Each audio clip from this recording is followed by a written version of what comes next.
उन्हें विश्वास नहीं होता था कि वो आदमी जो अनेक वर्षों तक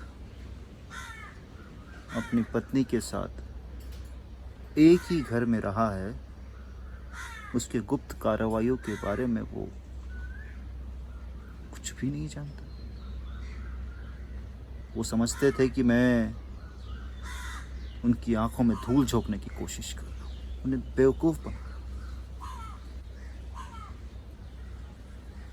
वो मुझे पीटते थे जनाब। मुझे इस बात की यातना नहीं थी। मेरी यातना ये थी कि उनके सवालों के देने के लिए जवाब मेरे पास नहीं थे। मेरे पास कुछ अति साधारण घरेलू बातें थी जो हर पत्नी अपने पति से करती। रोज़मर्रा दैनिक ज़िंदगी के साथ साथ वो एक और ज़िंदगी जी रही थी, मुझसे अलग, मुझसे बाहर, मुझसे परे। एक ऐसी ज़िंदगी जिससे मेरा कोई वास्ता नहीं था। क्या आपको ये बात अजीब नहीं लगती कि अगर वो मेरी पत्नी को नहीं पकड़ते तो मैं पूरी ज़िंदगी यही समझता कि मेरी पत्नी वही है जिसे मैं जानता हूँ। आप जानते हैं वो लड़ाई के अंतिम दिन थे। गेस्टॉप अपने शिकार को इतनी आसानी से हाथ से जाने नहीं देते थे। उन्होंने मेरी पत्नी से उम्मीद छोड़ दी थी, लेकिन वो मुझे कच्चा समझते थे। वो शायद मुझे मारना नहीं चाहते थे, लेकिन मृत्यु से कम जितना अधिक कष्ट वो मुझे देना चाहते थे, उसमें उन्होंने कोई कसर नहीं छोड़ी। मैंने आखिर तक कुछ भी कबूल नहीं किया। ये मेरा साहस नहीं था। सच बात ये थी कि कबूल करने के लिए मेरे पास कुछ था ही नहीं। आप जानते हैं, उस रात जब मैंने अपनी पत्नी को अपने घर में नहीं पाया था तो मुझे बहुत दुख हुआ था कि स्वयं मेरी पत्नी ने मुझे अपना विश्वास पात्र बनाना उचित नहीं समझा। लेकिन पीड़ा और कष्ट के इन क्षण से गुजरते हुए मैं उसके प्रति कृतज्ञ हो जाता था कि उसने मुझे कुछ नहीं बताया। एक तरह से उसने मुझे बचा लिया था।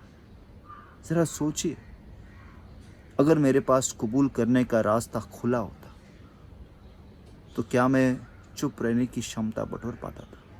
आज मुसीबत में कितनी ही बड़ी यातना आप कह लीजिए, लेकिन अगर आपको पता हो कि किसी भी क्षण आप इससे छुटकारा पा सकते हैं, उसके लिए चाहे आपको अपने पति, पिता या भाई को ही विश्वासघात क्यों ना करना पड़े, तो यातना की एक सीमा के बाद क्या आप वो रास्ता नहीं चुन लेंगे?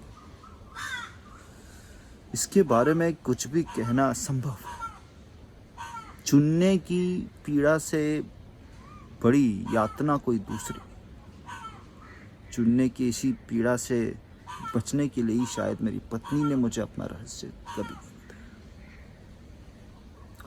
देखिए, अक्सर कहा जाता है कि प्रेम में किसी तरह का दुराव छुपाव नहीं होना चाहिए। वो आईने की तरह साफ होता है। मुझे लगता है कि इससे बढ़कर भ्रांति और कोई दूसरी नहीं। प्रेम करने का मतलब अपने आप को खोलना नहीं है, बहुत कुछ अपने अंदर छिपाना भी, ताकि आप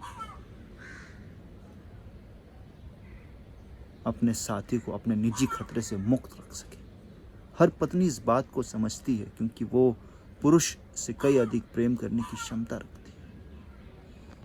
इसमें छुपाने का भी एक साहस होता है। संभव है मैं गलत हूँ, लेकिन जब मुझे रात को नींद नहीं आती तो ये सोचकर एक हल्की सी तसल्ली मिलती है, छोड़िए, मैं आपको समझा नहीं सकता। मैंने जब आपको अपनी मेज़ पर बुलाया था तो ये सोच कर नहीं कि मैं आपको कुछ समझा सकूँगा। जी, क्या कहा आपने? नहीं। उसके बाद मैंने अपनी पत्नी को नहीं देखा।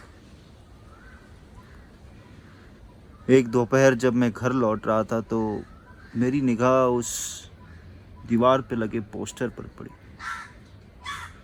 उन दिनों हर दूसरे या तीसरे दिन शहर की दीवारों पे वो पोस्टर लगा दिए जाते थे जिनमें 30-40 नाम लिखे होते थे जिन्हें पिछली रात गोली से मार दिया गया था। जब मेरी निगाह मेरे पत्नी के नाम पर पड़ी तो मुझे कुछ क्षणों तक विचित्र सा लगने लगा। शायद इस छोटे से नाम के पीछे मेरी पत्नी का चेहरा हो सकता है। मैंने आपसे कहा ना, जब तक आप अपने परिचित को अपनी आंखों से मरते हुए ना देख ले, एक धुंधली सी आशा बची रहती है कि वो अब भी जीवित है। आप दरवाज़ा खोलेंगे और देखिए मैं फिर अपनी बातों को दोहराने लगा। बियर पीने का ये सुख है, आप एक ही दायरे के इर्द गिर्द चक्कर लगाते रहते हैं, round and round and round, round and round and round. आप जा रहे हैं, ज़रा रुकिए, मैं सलामी के कुछ टुकड़े अपने बिल्ली के वास्ते ले लेता हूँ। बेचारी इस समय तक भूखी प्यासी मेरे इंतज़ार में दरवाजे पर बैठी होगी। नहीं, आपको मेरे साथ आने की ज़रूरत नहीं है। मेरा घर ज़्यादा दूर नहीं है और मैं अपने पीने की सीमा जानता हूँ। मैंने आपसे कहा ना, 1.5 इंच ऊपर, 1.5 इंच ऊपर।